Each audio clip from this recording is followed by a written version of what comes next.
I started an agency with nothing, no degree, no connections, just pure hustle. And today we've scaled that very same agency to over $200,000 a month, built it to a team of over 25, have a studio over in Seattle, Washington, and I was able to hire a CEO and work myself out of the business. But I've made every single possible mistake along the way. These are the 8 brutal truths that I wish somebody would have told me before I started my agency. Truth number 1, most agencies are just glorified freelancers. When I first started my business, I had no idea what I was doing. I would just basically do whatever the client wanted because I was under the impression that the business was surrounded by me. So I would say yes to videos, I would say yes to websites, I would say yes to SEOs, even though that wasn't really my skill set. And what happened was I was basically an employee for 5 or 6 different clients, grinding all of the time working in the business, really turning myself into a glorified freelancer and really just creating a job for myself at the end of the day. It was nowhere near an agency. And it took me working from 4 a.m. to 9 p.m. every single day with no friends, no social life, no fitness whatsoever, to realize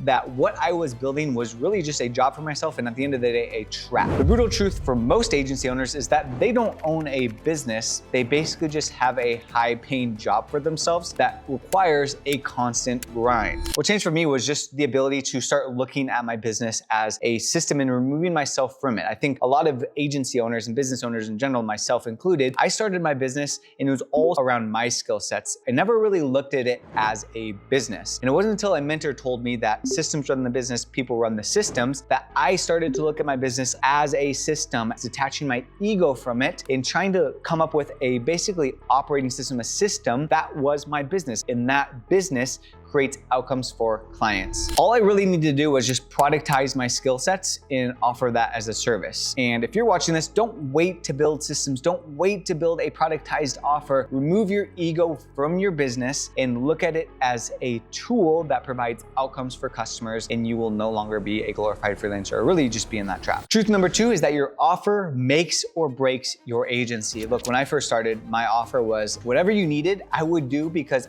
I was just looking for a freaking paycheck. And the problem with this is, again, I would basically be a yes man to people. I would do custom work for all these different people. And it was basically just trying to scale the unscalable. And my packages and my deliverables were completely all over the place. And it was a complete nightmare when trying to actually scale and try to delegate because there's so many things to delegate and there's so many different custom packages that it wasn't productized and it was a complete mess. The change happened when we were able to finally productize our offer. Really, when it comes down to offer, all we need to figure out is who's our target audience, what is the pain points that our target audience has, and what are the desired outcomes of that target audience. And we need to figure out what are these steps that I need to take as a marketer, as an agency owner, that will get my clients from where they are to where they want to go. This also requires you to look beyond your just skill sets. If you're a really good video editor, like maybe you need to figure out how you can start to run paid ads to get your clients outcomes, because your clients don't care about deliverables, they care about the outcomes that you provide to them. So what we need to really do when it comes to offers, we need to figure out what outcomes can we provide for our customers and what are these steps to do that in a productized way. And maybe we need to learn new skill sets in order to actually get our clients to that specific outcome. And if you're able to nail the offer, that's really the foundation of success, because all you really need to do then is train your team on that system. You can plug in SOPs for that system. It's a lot easier to scale from there. And then what happens is you have the mechanism that gets your clients from where they are to where they want to go. And they start seeing you as the authority, not just an order taker. So stop being a Swiss Army knife and start being a scalpel instead for your customers. Truth number 3 is that systems are more valuable than talent. When I was first scaling my agency, I thought I could just plug people in and then I could get them to do things for me. And if I just had somebody who could do video for me, then all of a sudden I would be able to buy back time and I would be successful inside of my agency. You know, when I made my first hire, I threw them in the deep end. I was like, hey, I need you to just create graphics. I need you to make videos for me. I need you to edit them as well. And really just kind of pushed them with no real clear deliverables, systems, expectations, any of that sort of stuff. And guess what happened? They were overwhelmed. They were confused. I was frustrated at the work that they were doing. And the problem at the end of the day wasn't them. The problem was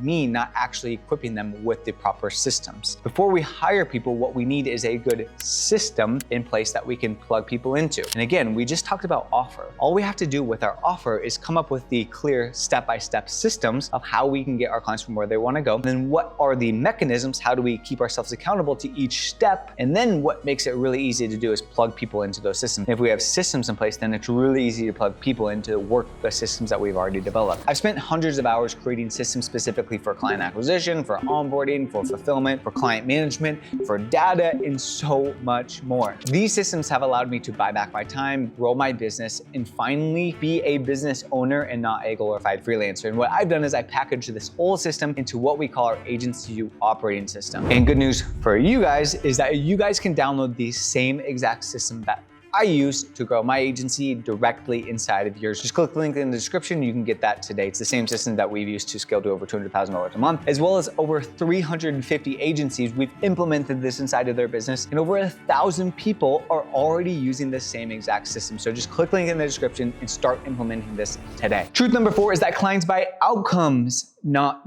deliverables. When I first started my business, I was like, yeah, I'll do whatever you want. And I was really positioned as like a deliverables and an order taker for my clients. And once I even started packaging my offers or coming up with my first round of offers, it was very much quantity driven. Problem is that they started to pick at this because I was basically just a bunch of deliverables, not actual outcomes. What we started to do was focus less on the quantity of deliverables and more so sold the outcomes. We have to realize that our clients don't care about any of the deliverables that we do for our clients. What they care about is what those deliverables provide for our customers. So instead, having an offer that's deliverable focused, we need to make an offer that is marketable focused, because that's ultimately what they care about. Because the reason that a client would want videos at the end of the day is for what? To grow their business, to get views, to get leads, to get new clients, whatever it could be. And that's how we need to position our offer. And then once our clients get attached to the outcome, then it becomes a lot more marketable. We're seen as an authority, and it becomes a lot easier for the client to say yes. And you're probably really good at what you do. If you're watching this and you're an agency owner, it might just be a little bit of tweaks in your positioning that create the outcome for the customers. What I would simply do is I would just go on ChatGPT and I would just type in all the deliverables that you do and then just ask it, how do I position this to be outcome driven for my clients, for my potential clients, and start using that. Make it marketable, make it polarizing, because that's what's going to hit with the clients and make your message so much stronger and your offer so much stronger at the end of the day. Truth number 5 is that your pricing is a reflection of your value. When I first started, I was terrified to price. I think my first offer was like $1,000 a month, and we were running around doing a ton of stuff for the client because we were scared to lose them. And the reason that we were charging $1,000 per month was ultimately because I wasn't confident in our offer. I wasn't confident in the deliverables that we were providing. I had no idea how to price. I had no idea that time is actually valuable. And I had no confidence in that what we were doing is actually going to provide an ROI for the clients. And that really was reflective in the pricing to the clients. The hard truth about this is that a lot of people get stuck in this trap. They deal with some bad clients because their offer is positioned incorrectly, and all of a sudden they maybe have 5, 6 clients, but they're grossly overwhelmed because they've been saying yes to everything and because they're going based off of deliverables. And that's a reflection of the value that they see not only in their offer, but in themselves at the end of the day. So what we need to do, going back to the offer when it comes to being confident with it, is we need to make sure our offer is we're doing everything that we can do to provide an outcome for the customers. Because if we're not providing an outcome to the customer, it's going to be really, really challenging to price high based off of value. Because if we're undercharging, if we're not positioning our offer correctly, we're always going to be in that overwhelm trap. Truth number 6 is predictable client acquisition will change everything. When I first started my business, I would go to networking events. I would have to DM my network. I was posting on social media, hoping that somebody would reach out to me and I would get my next deal. The problem with this is that it was really cycles of feast and famine, right? It was 1 month, it was great. The next month was not that great. 1 month was awesome. The next month was not that awesome. It really bottlenecked us from actually scaling. And it wasn't until I created basically a DM funnel that we were able to start to predictably get new clients. So we incorporated a DM funnel and cold email, and we were able to predictably fill our pipeline, which gave us confidence not only to hire more people, but to scale, to invest more into client acquisition strategies, and really have confidence in our ability to actually scale our business. The reality is that leads should never be a problem inside of your business. That should be the number 1 priority as you're scaling, as you're growing your business, is coming up with a predictable way to get new clients, because that at the end of the day could be, or sometimes for the most part is, one of the most challenging pieces of the puzzle when it comes to agency growth. And in order to withstand those leads and actually close the deals, all you really need to do is scale up your operations at the volume you're scaling up your lead gen and client acquisition, which comes down to team and systems and all that sort of stuff. That is something that we need to solve for early on to create predictability if we actually want to scale our agency. Truth number 7 is that your most important client is your team. Again, when I first started scaling my business, it was very much around me. And the problem with this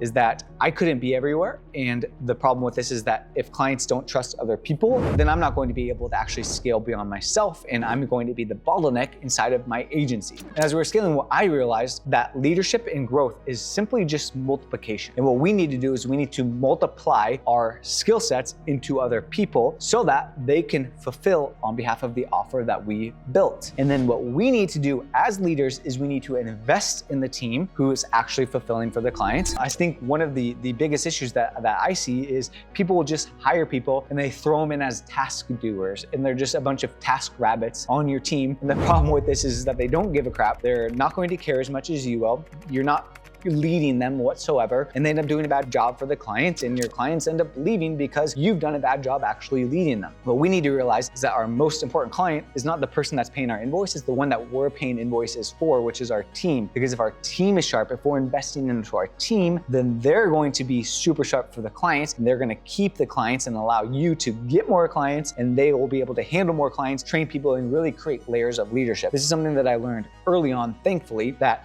literally everybody on our team is a massive asset, and everybody on our team we should want to grow into leaders at our team. Truth number 8 is that your business is a reflection of you. One thing that I always like to ask myself is, would you be led by you? Would you be employed by you? And if the answer is no, what do you need to do inside of your business in order to become the business owner that you want your business to be? John Maxwell has this thing that's called the law of the lid. The business will only grow as much as the leader is willing to grow. And if your leadership ability, if your ability to lead, to grow, to scale is right here, that's gonna be your cap. And what we need to work on, what I spent a lot of time working on, was my leadership ability, investing into books, figuring out how I can become a better leader for other people so that we can raise our lid. My $10,000 a month self would not be able to handle a $200,000 a month business. Over time, as we were scaling, I continued to raise my lid, because your business will only go as high as the leader will be able to go for themselves. And for me, that's endurance sports, doing hard things outside of work that make me realize that business is not as hard, so I can endure and I can persevere.